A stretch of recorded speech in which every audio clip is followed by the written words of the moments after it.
Chapter 9. Trying to Forget. For the next few days, I try to forget about the newspaper article, but I can't. Even though I know the truth about what happened, I can't stop nagging Mom with 1,000 questions. What did Susan James look like? Where did we stay on the vineyard?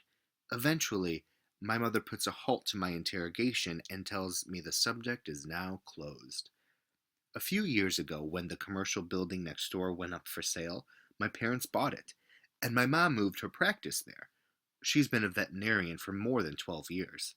She also has a boarding business called Pet Camp and a grooming service she calls Pet Spa, which makes me think of dogs getting massages and lying around with cucumbers on their eyes. In reality, it's more like picking off ticks and getting the gunk out of their ears. I'm so glad to be on vacation.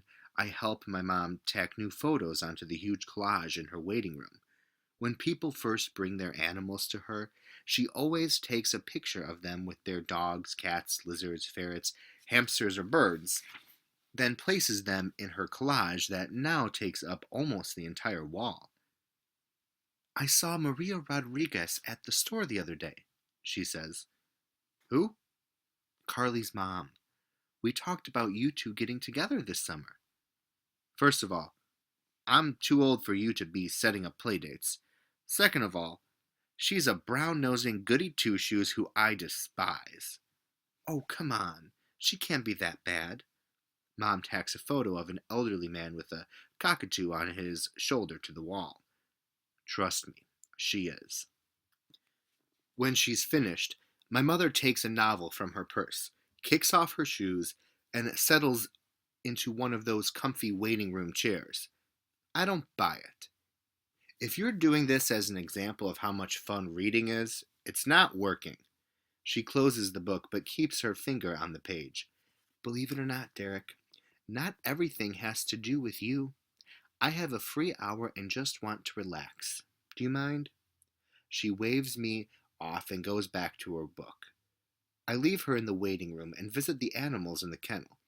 A basset hound named Lionel, who's here while his owners are on vacation, and two gray cats I've never seen before. I give Lionel a treat from the canister on the counter, then sneak a peek at my mom, who's still reading even though she doesn't know I'm watching. She has on the same content face that Carly had at Jamie's store, and I wonder if books make only girls happy. Then I remember my dad and Uncle Bob both like to read, and I start to wonder what's wrong with me.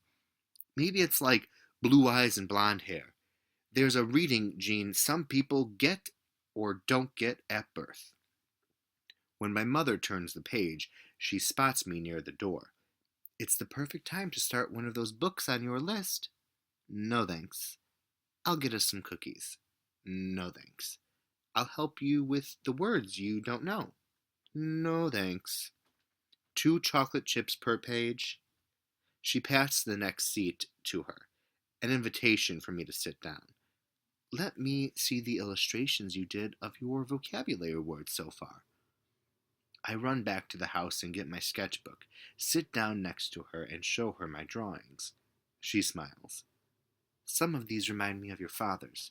Did you know he used to get yelled at when he was young for drawing all over his homework? I shake my head. One of his teachers called his drawings messy doodles and a waste of time. I bet she'd be surprised to find out he gets paid to do them now. This gives me an idea, and I draw a picture of Dad as a kid using a giant pencil as a battering ram, knocking down the school's exit door. I choose the colors carefully, the way I always do. When I finish, Mom asks if she can have it. I say yes, and she tacks it to the wall next to the main desk. I spend the rest of the afternoon checking the details of my illustrations.